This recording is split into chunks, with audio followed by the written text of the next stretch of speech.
and welcome to the Oops All Energies podcast, a show where we discuss all things Pokemon TCG in terms of meta, experiments, deals, as well as the Pokemon video game, anime, and merch. My name is Kevin, and I'm joined by our two other hosts, Jovani and Jay, and we got quite the topics to discuss with you. So, for today's agenda, we're going to talk about the state of scalping, experimental decks, tournaments we participated in, and how much we spent on Pokemon cards. So, to kick things off, let's talk about the state of the Pokemon TCG community and scalping. We're currently in a healthy state of metas. You know, the competitive scene is pretty balanced, the shops are flourishing, the community is active. However, there's going to be a constant during every era of Pokemon and other collector communities, and that is scalpers. They're making headlines again. And Jay, I heard you have quite the position and quite the opinions and details about this topic. Do you want to explain what happened recently with scalpers? All right. So recently, back in October, I want to say it was early October, is when they started a promotion at the Van Gogh Museum in the Netherlands where you show up, you fill out like a scavenger hunt thing at the museum, details of the pictures and other things for, whatever. You turn it in and you get a promo card that is Pikachu designed in the artwork style of Van Gogh with gray felt hat.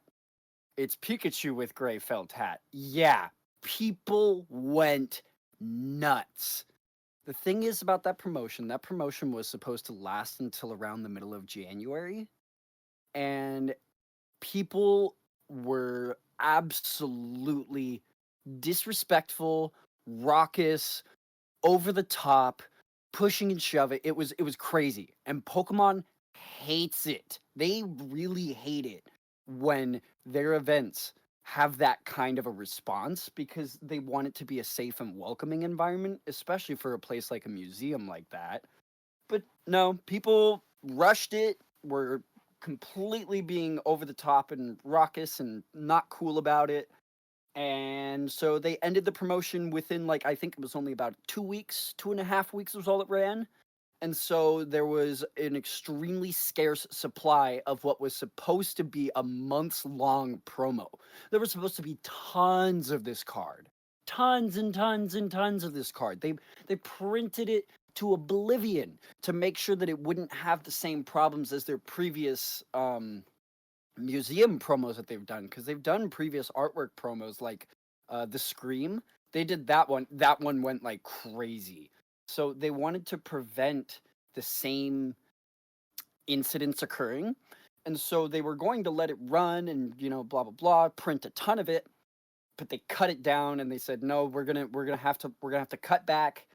People, it's unsafe. People are being too obnoxious, too crazy. So they were like, okay, we're gonna do a couple promotions on the Pokemon Center.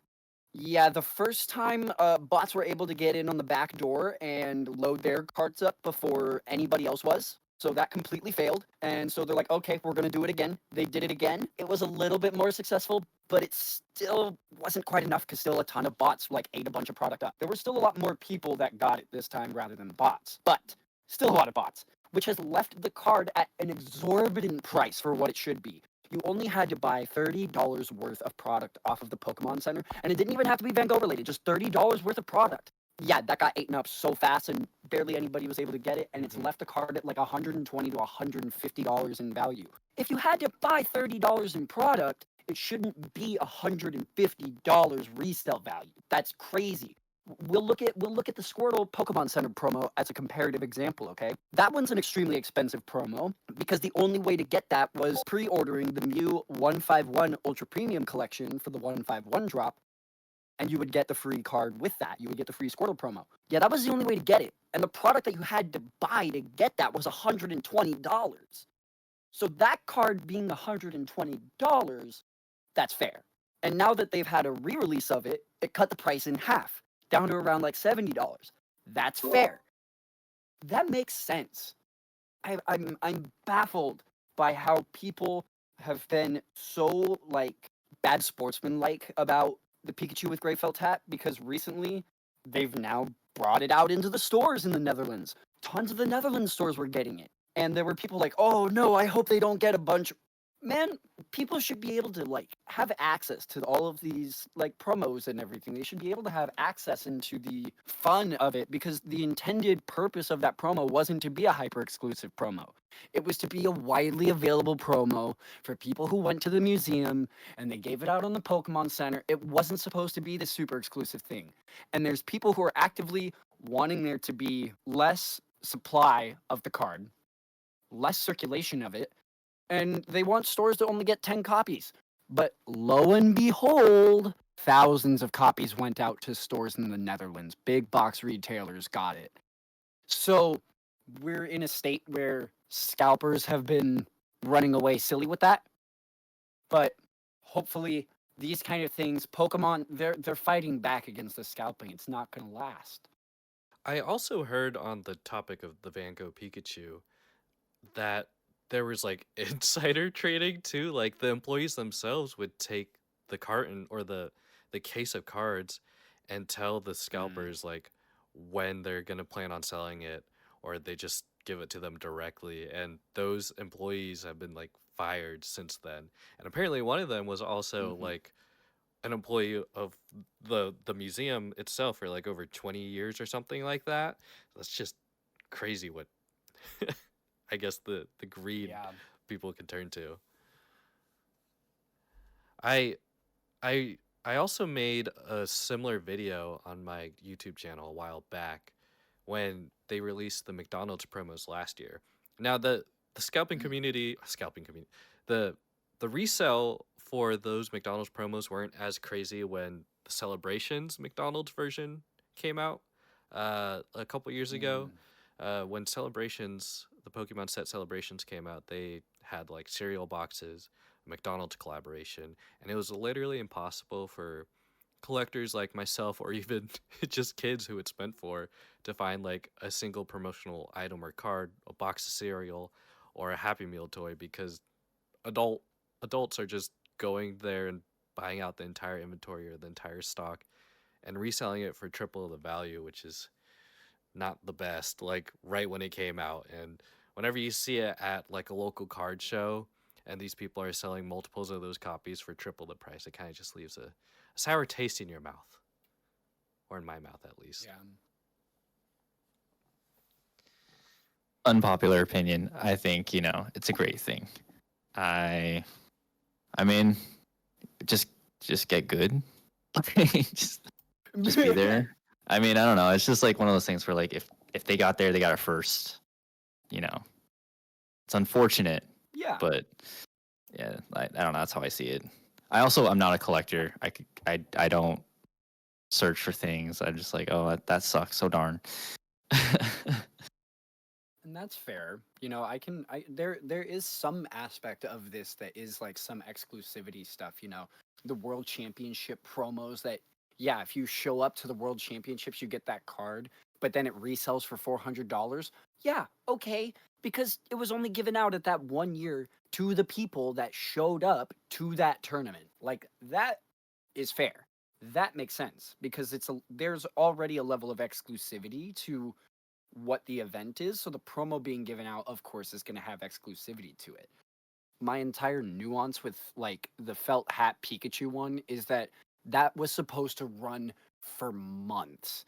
That was supposed to be available in the museum for a long time. And because of the people who ran in there and were, bad behavior, pushing and shoving, all that, it ruined the promo and has artificially driven the price up because that promo was supposed to be more circulated, but it didn't because people ruined it. Which that's where my issue lies, is your behavior and your conduct in part of this hobby, because there's kids involved. There's people who genuinely like this is their thing and what they spend their hobby money on outside of their jobs. So it, it's it, it it's it depends on what you're talking about and like what kind of card it is, what the event is, how it was given out. It's way more nuanced than just, oh, scalpers. We're not in 2021 anymore. It's nowhere near as bad as like Vivid Voltage days. No way.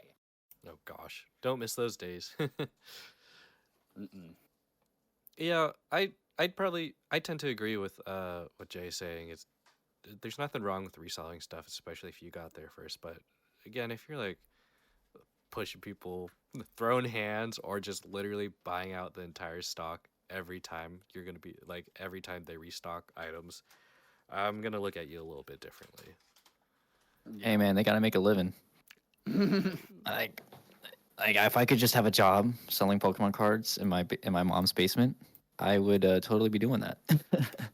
At that point, I would Yeah. say sign up with a go through a distributor and sell cards, open Right. those packs and sell cards Well, individually. where's the fun in that, Kevin? I would like to throw hands with people at stores. That's fair. You know, we can make content out of that. I Gotta heard get a about little that. rush every once in a while. Like Mhm. during COVID, people are like going crazy. Like scalpers showing up really early, taking car or buying stuff as soon as they stocked and whatnot. Yeah, Mhm. my dad got into Pokemon cards over COVID too, and he said, "Yeah, I figured out when the distributors would restock at the local Walmarts, and he would try to go there just to get like his hands on at least like one product, and these dudes would like have their carts like filled to the brim and would not share anything." I'm like, "Wow, that's crazy." Yeah, that's the kind of level of like, come on, man. Like, I get it if you're gonna buy up all the product from like online and bulk stock, like, but at one location where there's also like other kids that show up to that, like, that's my whole thing. Is if I'm gonna go to a GameStop or if I'm gonna go to like a Kroger store or something or like that, I'm not gonna buy out their entire stock. I'm gonna go to my LGS and I'll buy out their entire Mm. stock because my local game shop, it goes back into the community and they're not employed by a big box retailer. But, you know, a big box retailer, I'm not necessarily going to clear out their stock because I'm going to get what I want and leave some for the other kids who are going to end up coming by. There was one time actually, I was at a Safeway and my buddy and I, my buddy Corin and I were going onto the vending machine and we were getting 151 stuff. This was when 151 dropped, and we were grabbing ETBs because this was finally the first place we could find ETBs that weren't eaten up. And there was this kid that like noticed what we were doing over in the checkout line, and Corin was doing his checkout, and I noticed he tugged on his mom's jacket and was like, and pointed over to us. And so they came over closer and still, you know, a little ways away from us. And he's whispering to his mom. And she then comes over and asks us some questions about what is this? How does this work? And we're like, oh, like here, you know, you do this and pick this one because it comes with sleeves. And if you get something nice and it's the best, you know, value for your dollar and blah, blah, blah. Like, those are the kind of experiences that I really enjoy, and being able to pass it on to other people. And I still got what I wanted. And now this kid is introduced and I'm not like eating up all the stock. I just made a new fan. Yeah, I have one. I have one more thing to say about this before I move on to the next topic. I find Mm-hmm. it's pretty funny. In a similar situation to what you were in, uh, my partner Coral and myself were also at the vending machine, and we were. This was like during the pandemic era, and we bought ourselves like a collection box and a Pokeball tin, and there was one Pokeball tin left, and Coral got it. The next thing you know, as we're walking by, we hear a kid in the back say, "Oh man, all the Pokeballs are gone," and it's like, "Oh, we ruined some kid's day doing that," and kind of just lived with us for like the next 2 months, saying, "Oh, maybe we shouldn't buy like the last item in there, because feel bad for the next person." But I mean, yeah, it sucks to suck. You got to be there quick, I guess. Yeah, I Yeah. mean, and that's the thing is like going to local game shops and getting your products from there is probably the best bet because I'm pretty sure they don't sell everything to like one person. Be like, oh, you got it all. Mhm. Like they'll be like, oh, you can get one. So Mm-hmm. And that's the other thing that LGSs do too, is that they're, you know, they have enough regulars that they'll make sure all their regulars get enough. So So that's what I'm saying though. You go to the vending machines, buy out all their stock, and then go back to your game shop, and then you just sell it for like Straight triple in the the price. Oh, man, yeah, there you go. Infinite profit. Okay, so let's go talk about the next topic, and well, let's talk about a little bit of the TCG meta aspect.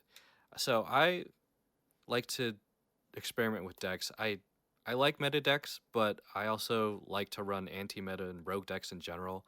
I always had the mindset when playing the Pokemon video games. I don't use legendaries. I don't use mythicals. It's just a thing that's like, oh, that feels not fun. Everyone else uses them for a super cool team, which is fine, but that's just not me.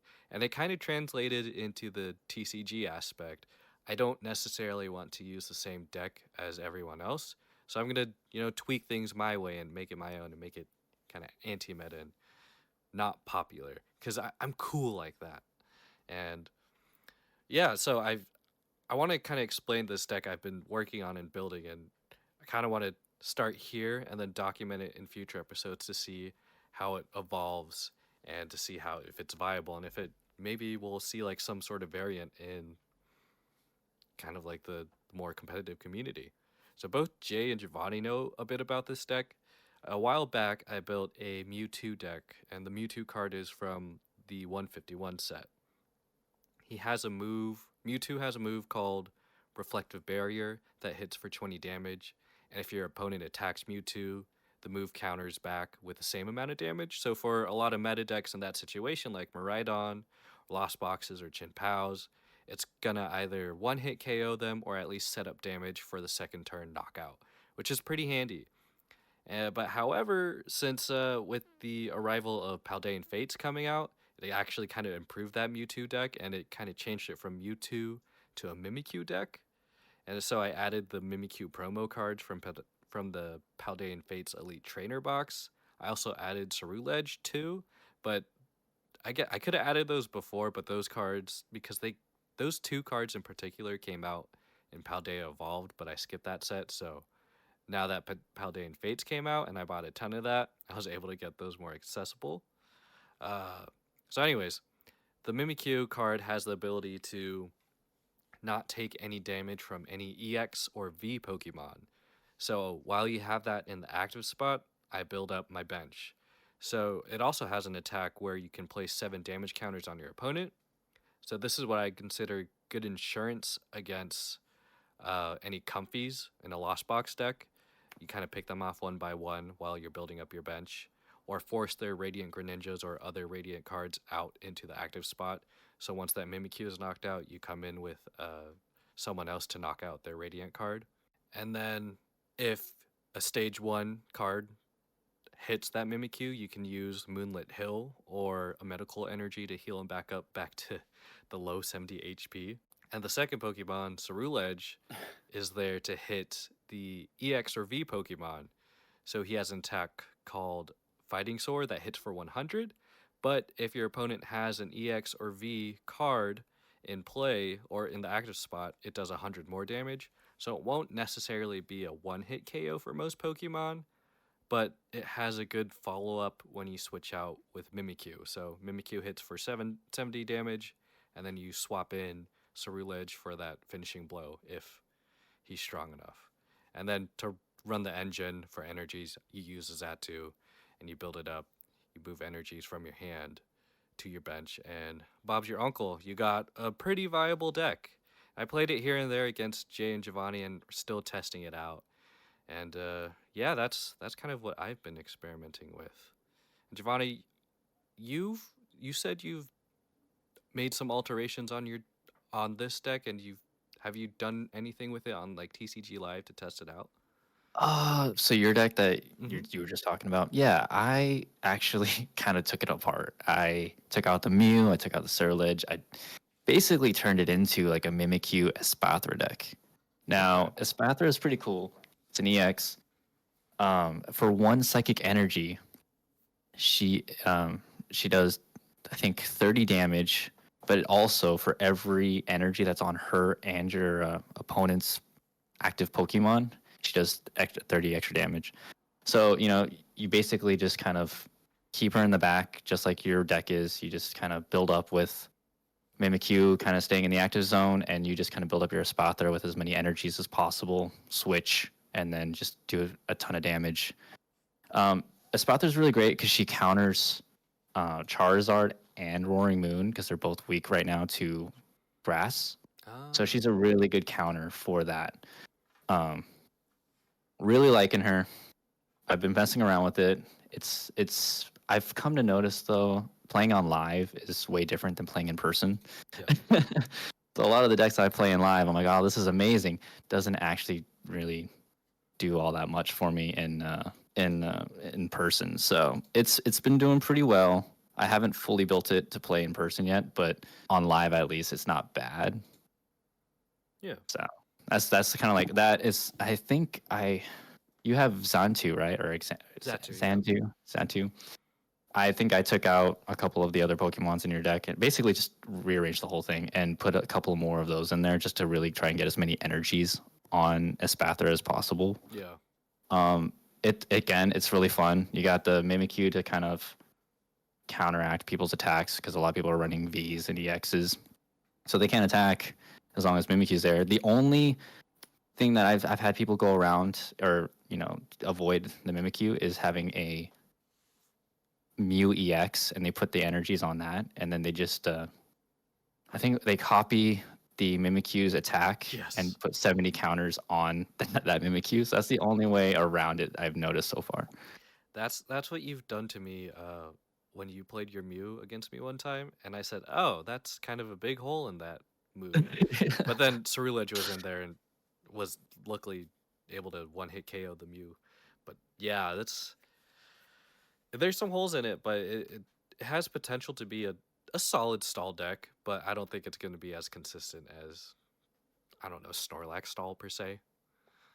Yeah, it's fun for sure, but I just don't know if it's got the consistency to be able to counter everything out there right now. Jay, I played this deck maybe against you like twice or so.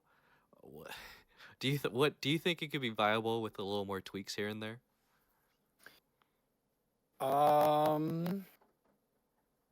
That's your Mewtwo deck, correct? Yes, Mewtwo, Mimikyu, whatever you want to call Yeah, it. that one. I mean, that one is really good. You just need to have. I think the main thing that is the focus for that deck is you want to have control over like you've switched your mon in, and you want to get the attack off first, basically. Okay. Like you want to get the attack off first with Mewtwo, so then you can set up that like, oh, now they can't hit you because if they do, they're basically gonna sacrifice their own mon. Because like, say it's Miraidon, he can't hit you. If he hits you, he self KOs. Like, so the entire goal with that deck, because you have something that is a basic, non-rule box, only needs what, one energy for that attack? Mewtwo's, I think you need 2. Double turbo. Okay. So That's what I use. Yeah. I mean, there's definitely for that. You just want to get the attack off first, and then it becomes really potent. It's supposed to be a fast deck because other decks that have EXs and power cards like that, they're going to be slower because some of them have to evolve, some of them have to build up the energy on them. You've got a basic rule box. You're a basic Pokemon with no rule box that can, you get that sped up with its acceleration, and you attack first, and you're preventing your opponent from being able to like hit you for quality damage without hitting itself. Okay, I guess I never thought of it that way. I do play it. I play it pretty fast, but when I when I draw 3 energies in a row, it's a little difficult. And one of the bigger holes I notice in this deck is that I can run through it pretty quickly, and replenishing it with like Pal Pad can only do so much. And discarding my hand is not always a great idea, even though I rely on discarded energy and bringing it back with like a Tulip. Okay. Are you guys like trying to run any are you guys running any experimental decks or trying to build one at the moment? I guess my Blastoise is experimental. Blastoise Chien-Pao. I guess. Yeah, because I mean, well, Shien is his own deck, but I don't run Shien in this deck as a main attacker. He is completely just meant to be as a support. This deck, in order to, it's basically the Charizard framework.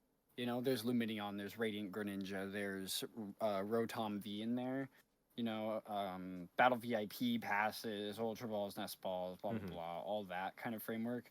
Arven, Iridas. I've actually thrown in Candace because Candace, look at the top 7 cards of your deck, any water, energy, or Pokemon there, all of them, no matter what. If it's water, put it in your hand. So that, like, using the framework of how Charizard works, doing a lot of, like, searching, doing a lot of, like, grabbing things from the deck, that's the main framework for the deck, and then Blastoise is using energy from the hand rather than discarding it from the field, which I think is a little bit more efficient than a main focused Xian Pao deck, because then you have to run a back Scalibur line, and then you have to have all that energy out on the field, blah blah blah. Sure, but you got to set up that back Scalibur.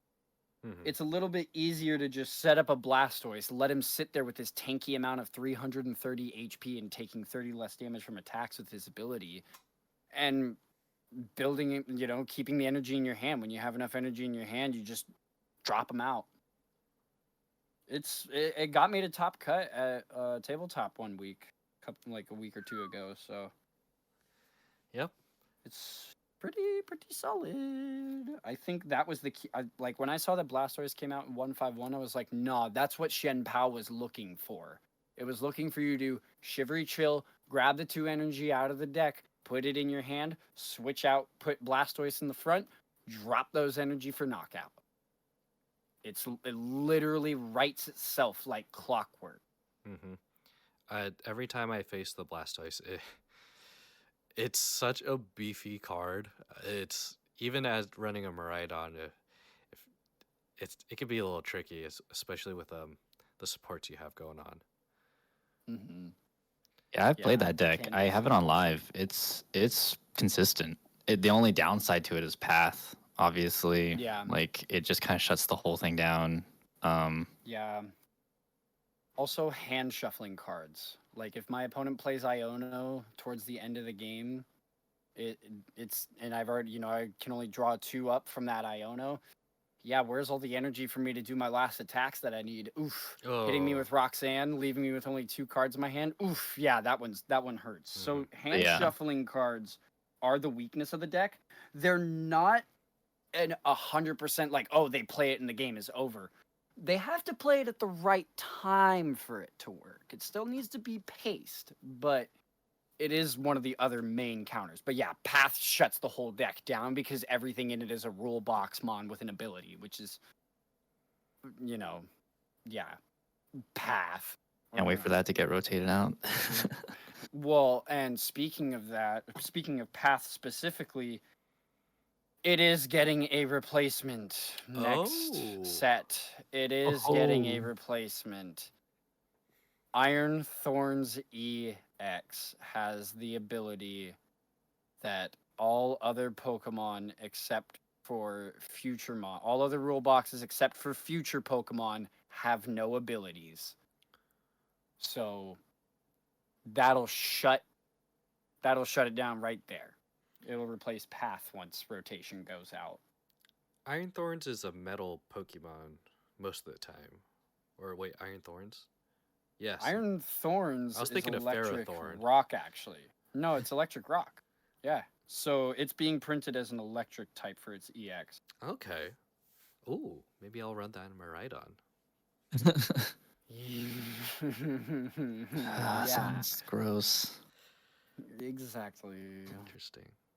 Yeah, I've been messing around with this Spothra. I've been really liking that card since it came out in, what was it, Paldean Fates? Mm-hmm. Yeah, the ability to its ability requires your opponent's active Pokemon 1 extra energy to attack, and it kind of messes with people.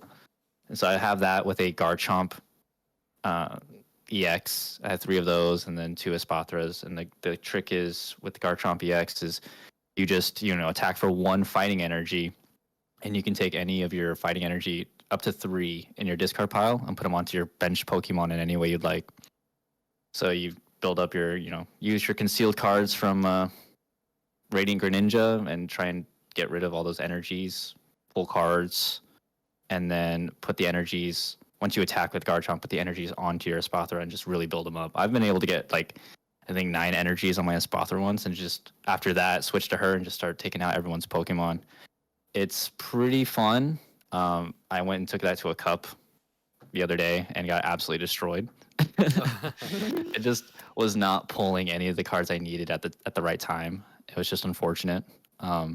But yeah, it's a fun deck. I've been playing it on live a lot, and it's very fun. It's definitely not meta, and I'm loving that. The idea of not playing any meta cards is really nice, because anytime I lose, it's like, oh well, I just lost to a meta deck, so that's fine. Speaking of cups and challenges and tournaments, what have you guys been up to in terms of that the past week or two? Jovani, I know you just mentioned you were at one. Jay, have you been in anything recently? The last one I was at was Wednesday, and I think I went 2, 3. Yeah, I went 2 and 3. One of them was a bye. One of them was an actual, like, decent enough win.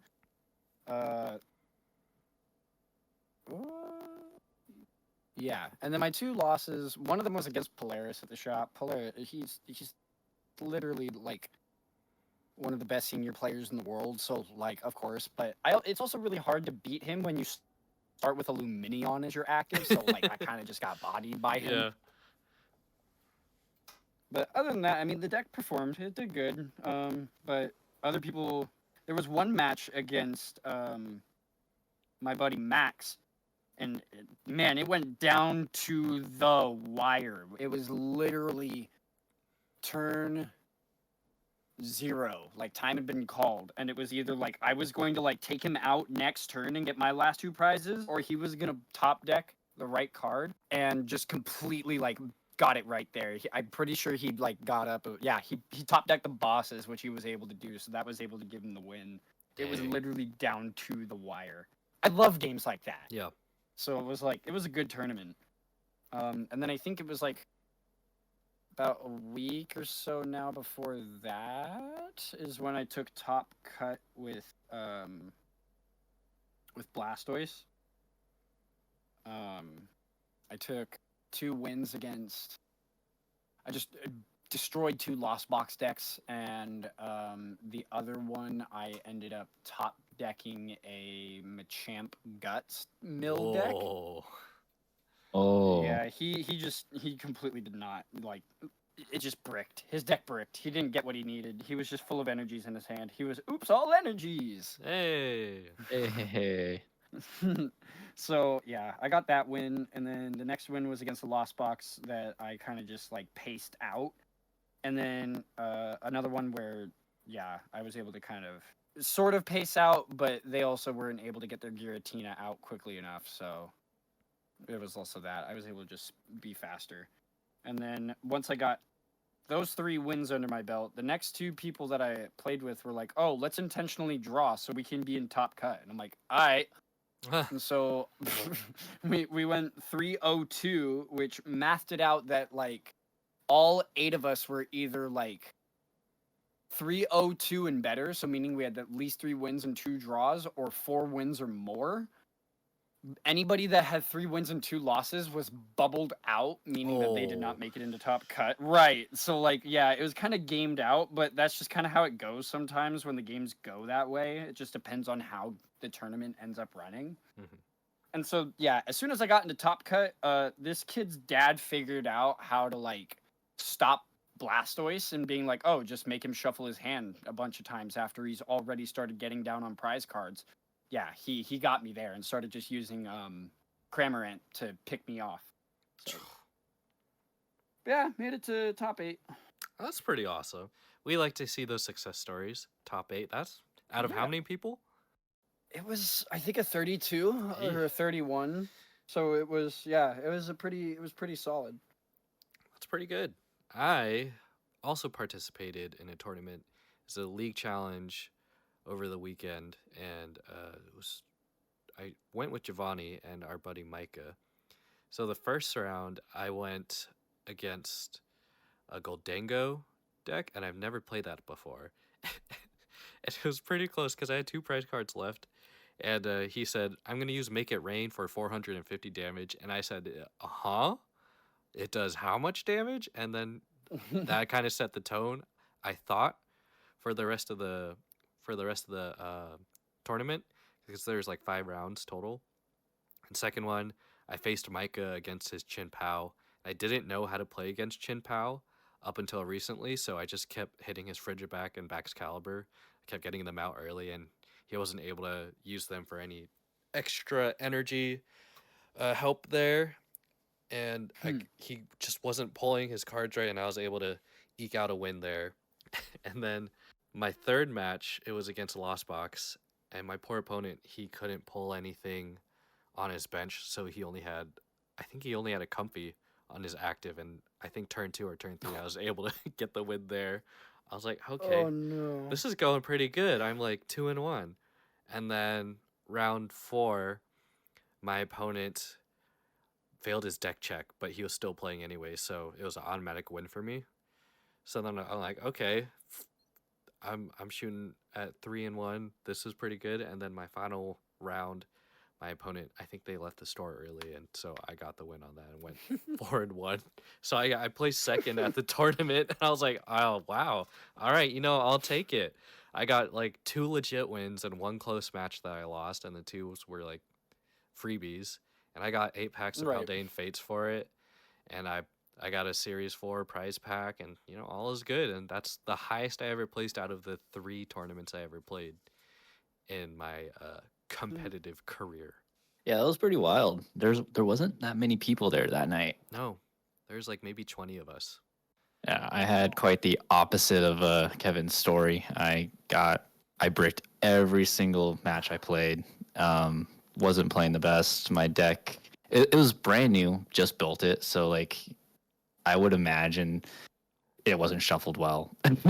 I shuffled it as much as I could before, but it just kind of felt like I was getting 2 of the same cards, and I was like, well, great. But yeah, I played. My first match was against a Arceus deck, and he just mopped the floor with me. Like it was just some random deck he built. And, ended up being pretty well for him. Second deck was a Charizard deck, and I completely forgot that my deck counters that, and so I was just playing. I forgot that Espathra was, they were weak to it, and so I never put her in the active zone. I kept trying to build up all the energies on her. I think by the time like the match ended, I had like 8 or 9 energies on her, thinking like, oh, I need to like do a ton of damage on her. But then, I only needed like 2 or 3 to like do double damage, and so that feels bad. And then I played against a Chien Pao deck. If it's not Roaring Moon or Charizard, this deck just does not perform well against it. Yeah. And so really, like, I just got bodied by that. I got bodied by Cloth. Oh, so strange. Which again, though, the guy I was playing against him, right? And, I lost because I never played against Cloth with this deck. And the guy was like, you could have just put a Spathra in the active zone and I wouldn't have been able to really do anything. I was like, I didn't know that. So he's like, yeah, the whole time I was just waiting for you to do that. You never did. And so I won. And I'm like, dang it. Learning experience, but just in general, probably my worst showing in a cup to date. So I went 0-4. You had a bye. No, I don't count those. I went 0-4. Woof. Yeah. And it's the thing is, like, I went home and I was like, how could I have done like better? Like, what could I change about my deck? And honestly, I don't really think there's anything I could have done to change my deck to make it more consistent. I think it's just a shuffling thing. I'm gonna go take it to a cup this following week in Silverdale at Cartropolis, and hopefully it'll do better. But I just don't think I got to see the full effect of this deck in person. So yeah. Yeah, that's the one thing it took me a while to learn is playing with the deck in person versus playing with the deck in live. Uh, at least for my case, whenever I played it in live, the prompts were like, "Are you sure you want to end your turn before without using any attacks or abilities?" I'm like, you know what? I'm not sure. Let me go back. And yeah, it took me, gosh, at least 20 like random matches just for me to get my bearings on learning how my deck works or learning how to optimize my deck the most. But that's just me. Live really is a whole nother like realm, dude. The way it does its like randomization and RNG is so screwy because like one game you will have like the perfect hand, and then for the next like 8 in a row you'll draw like 4 supporters in your starting hand. Like this doesn't help me. Or you'll always win the coin flip or you'll always lose the coin flip. But RNG is crazy. Yeah. Yeah, it's Yeah. and I mean, I'm not sure if it's just because again, running not anti-meta decks, but just non-meta decks. Meta decks are meta because they're, the synergy with all the cards make it perfect. It's optimized, there's a reason they're on top. So playing anything other than that, it's probably just going to always be a feels bad. Okay. Gentlemen, Yeah. time for an important question. How much have you spent on Pokemon cards? Let's say this last 2 weeks. I don't want to say month because I can't remember anything past the 2 weeks.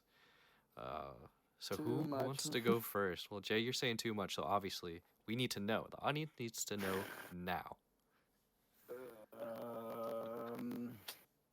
I spent another like $300 on singles in the Holy. last couple of days. Yeah. What the? I spent quite a bit of money on singles for I got an XY promo full art Charizard that was like $25. I went and picked up some of the not the celebrations, the classic collection. Mm-hmm. Like the TCG classic cards. The tabletop broke one of those open and we're selling the individuals of them. And so I picked up the Lugia, the Ho-Oh, the Suicune, and the Mr. Mime from the Vending Machine series that never got printed in English originally. This is the first time it's been printed in English, so I picked those up. Picked up some other trainer gallery stuff that I'd been looking at for a while, and then the big one was I finally bought the 151 Art Blastoise. Oh. I mean, this is the cheapest it's probably going to be for a long time, dude. It's just going to go up now with the scarcity of the set. How much was it? It was 44. Ooh, that's not awful, I don't think. It's not awful.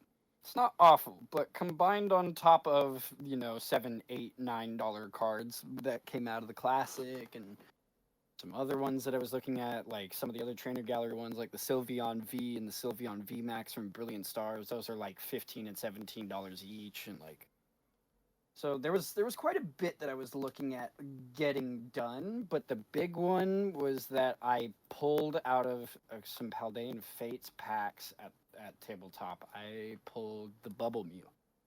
Ooh. I pulled the Bubble Mew, and I was like, okay, yep, this is going just straight to the binder. We like to see that. We like to see that. Does that round everything up? Yeah, those, that's about, I mean, there were some other cards, like some other, like Sun and Moon. I found the Detective Pikachu Charizard promo. Oh, yeah, with the scales in 4K. He looks like he's real. Yeah. Yeah, I got that one, and then I also got the gold print Lunala alternate promo. Okay. That one was good. So yeah, and a couple of other shiny cards because at this point, like for my collection, it doesn't make any more sense for me to rip any more Paldean Fates packs now that I've pulled the Bubble Mew. Yep. I've gotten a big money card. Doesn't make any more sense for me to chase a bunch of, cards out of that set. I need to just buy the singles to complete it and call it good. That's kind of where I'm sitting. I'm not trying to complete the set, but after pulling that Iona, I'm like, my FOMO's not there anymore. Right. Yeah. I'll finish the shiny collection and then call it good. I'll buy all the singles of that and be done. I don't need to get all the crazy alternates for a bunch of, $160 Charizard. Like, no, if I ever end up pulling that in the future, that'd be cool. But I don't need that right now. Mm-hmm. What about you, Jovani? What you been up to? I think I've probably spent around $60 in the last couple of weeks buying Pokemon stuff. I mean, I bought one of the tins that came out for Paldean Fates. And then I just bought singles for my decks. My decks aren't usually all that expensive because they're not meta decks, so that's nice. So it's really all I've spent. I don't try to. I don't buy packs. I try not to. My dad's my supplier when it comes to packs because he just loves to just buy pack. I love it. I'm here for it. Like, so yeah, I don't really spend much money on this other than singles. Not like you guys. Holy cow! What are you talking? What do you mean? I think my wife would straight up just kill me. She would be very upset with me for spending $300 on cardboard. What do you? Cardboard? I don't know what she's talking about. It's a great investment. You want to know what my secret is to being able to afford cards? What? I'm single. So I don't have a wife or a girlfriend, but that's okay. It's okay. In a future episode, I hope we find you a partner, and then down the line, At some point. it's all At like, some point. I can't buy as much Pokemon cards, but I'm still doing it anyways. Right. At some point I'll settle down, but right now I don't have that, like, as a part of my life kind of thing. It's not something that I have expenses for, so it's like, why not? Throw it away. Yeah, but I mean, it helps that you guys also collect. That you're searching Right. for specific cards to collect or to rip open packs. To build that collection. That's true. Yeah, like whenever we go to the card shop and I watch you guys buy stuff, I'm like, why would you do that? You can't even use that card. It's like 3 years old, dude. What are you doing? Yeah, but we're also hanging on to it because a lot of some of these things in a certain way, like, especially when they're in a complete collection, go up in value. Like, they just do. So that's the kind of thing, is that, like, I'm not just collecting these to collect these and like, yeah, it'll have some kind of monetary value at some point, but it also has sentimental value that, like, I'm getting these as, like, my hobby thing after, life happened and things changed, and now I have this as a hobby, and it's something that when I do settle down, I can pass along to my kids. I can give it to them as something for them to, what they want to do with, and, use it to invest for their college or what they want to do when they get older, start their business kind of thing, blah, blah, blah. That, that's the idea behind it. A little bit more than just, oh, pretty cardboard. Like, yeah, cool, pretty cardboard. Don't get me wrong. I love it. And the collection is cool, and like, it's going to stick around for a while, but there's an end game to everything at the end of the day, in a way. So I'm going to be buried with my cards. fair. So, in terms of how much I spent, I'm actually in the middle between you both. I'd probably say it's below 130. It's probably like closer to 120. I just got an email notification this morning that the Combined Powers collection box just shipped from the Pokemon Center, and that was like 60, $66 or so. And that has all the promo cards, it has some of the promo cards from the TCG Classic board collection. So I have that coming in the mail. Was not ready for that. My wallet said, you did what now? I totally forgot I pre-ordered that, so I was checking my bank statements this morning. I also bought the Skeledirge Premium Collection Box and the Charizard tin at GameStop. However, I had so many points. I had like $25 in points that I redeemed, so I bought both of those for like $60. I'm like, okay, That's a pretty good deal. And then I also bought the TCG Classic Collection for $400. No, I'm just kidding. I I bought the board and the accessories itself for like $50, and that shipped to me like last week. And I actually went to the tournament and made a video about it, about me using the board at the tournament. Um, yeah, I didn't pull anything extravagant. I just got a bunch of shinies or baby shinies. Yeah, I think I'm gonna dial down on buying lots of packs heading into March because I have a lot of travel time I have to do for work, and I should probably save for the LA regionals, which are coming up here in May, and Temporal Forces, and other pre-orders I did. I guess I have to be careful now. Yeah, dude, that collection that you bought, Mhm. I saw it on Facebook Marketplace for like $40 Yeah. in the Seattle area. I was like, Yep. oh. I don't. I can't bring myself to spend $400 on that board with the cards. I totally get it for the It's cards, just too but expensive. it's too expensive. You're just not a true collector. That's it. It's all right. Just yeah, say it's- that. And the other Look- thing is, my main thing is that the Japanese one, like, and it's in the amount of money in yen that like the price for it in yen, the equivalent in American dollars is $250. So why is the American one 400? Yeah. What? Something. And the cards even have less inflation. holofoil. Like, Yeah. ah! And the board I bought is also from Japan too, which is I don't think there's much of a difference outside of like the little outside carrying case it has, but yeah. Mm. Anyways, this has been the Oops All Energies podcast, gentlemen. Where can we find you on social media or elsewhere? Instagram. You can also find my music on Spotify, Apple Music, everywhere. JPEG._, JAYPEG._. Yeesh. JAYPEG on Spotify and all other streaming platforms. Go and check it out. I'm always every last Friday. Every last Alright. Friday. Yeah, Instagram, links in the description. Yep. You can find me at Kebin TCG. That is Kevin, but spelled with a B, so KEBIN TCG at YouTube. And make sure to check out the links on our YouTube channel to find all of our socials if you guys didn't catch any of that. And we'll see you guys next time. Bye now.